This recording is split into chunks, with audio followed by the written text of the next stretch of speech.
90.9 FM WJAB from the campus of Alabama A&M University. Marcus Sims here with you with another edition of the Poetry Corner, and of course this month we're putting a special emphasis on poetry and spoken word because it is National Poetry Month.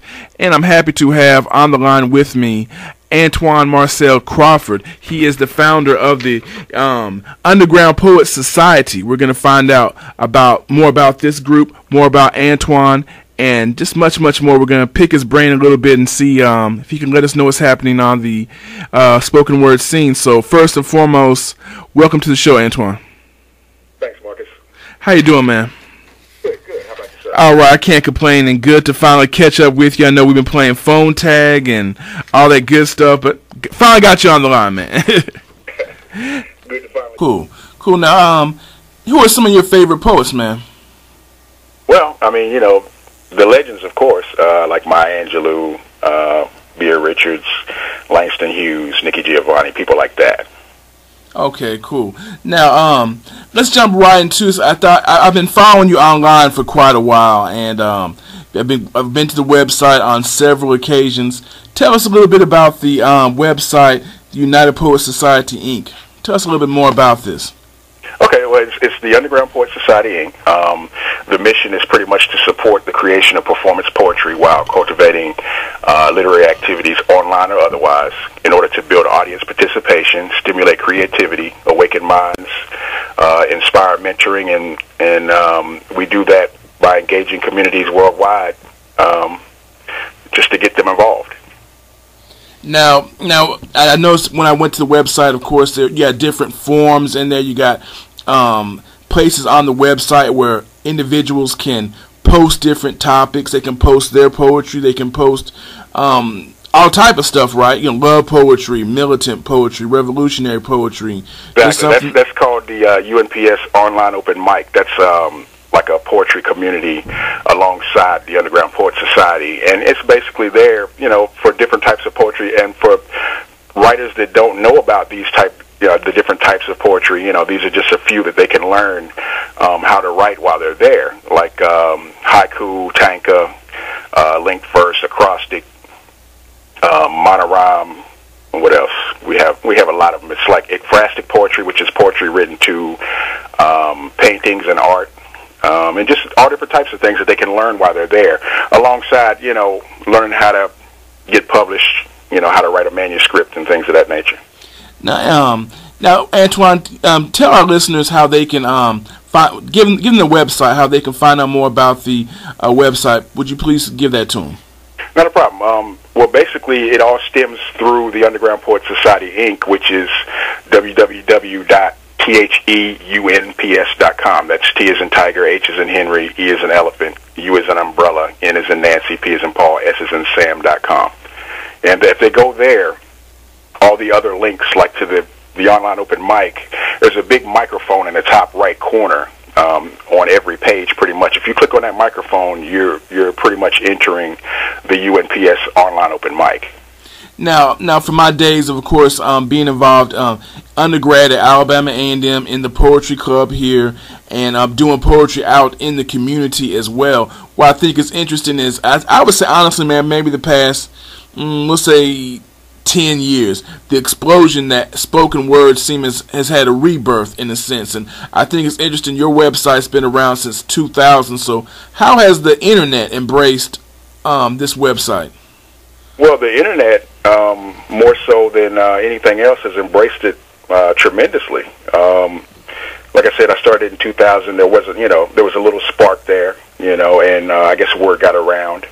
Now we're getting close to like almost 1 million hits a month, probably, and it just gets around word of mouth. Eventually, like when I started this thing called the National Poetry Conference, the Underground Poets Society National Poetry Conference, and that's when I actually started to take it from online to actually in a venue,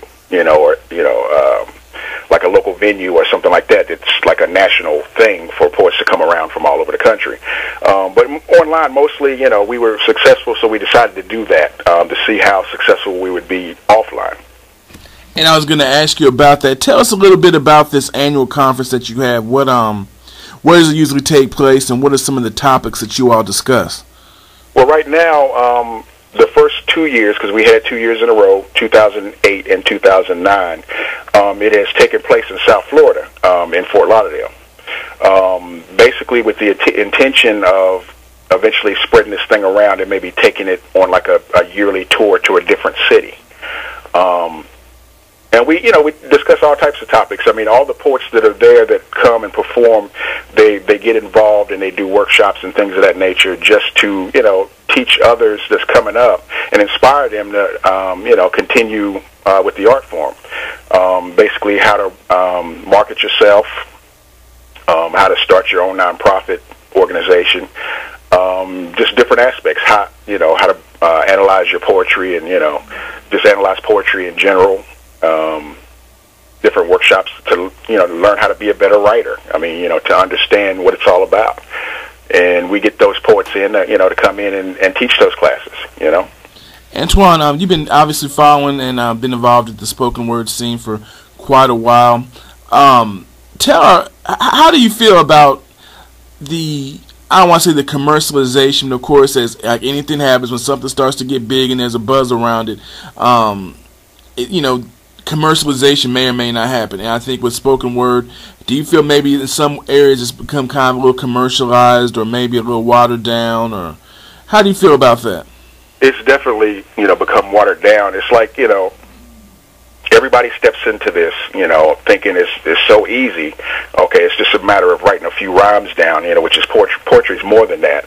I mean, when you ask them the history of poetry and, the poets that came before them and, they were not only poets, they were activists and things of that nature that came back, from, a time ago, 60s, 50s, 60s, 70s, whenever. And, they don't pay attention to that. It's just like they come out, they spit a few rhymes like it's, they treat it like it's hip-hop almost. I mean, and I've heard some poets have been called hip-hop artists, and they're not really hip-hop, they're spoken word artists. But they don't look into the history of it, you know what I'm saying? They don't take time to learn how to properly write it.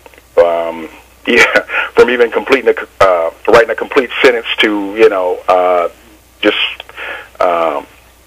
prepositional phrases and things of that nature. They just don't learn how to go about doing this. They just say, they jump on there and say, I'm the best, I'm the greatest poet of all times. How can you say that when you got people like Maya Angelou and Nikki Giovanni and Langston Hughes, that did this for a lifetime? True. You come out for a couple of years and you're the best all of a sudden. Right, definitely. And it's something that something I've had a problem with maybe locally and regionally. I think sometimes some of these artists may take themselves a little too much serious and maybe not the art form, but that's neither here nor there, right?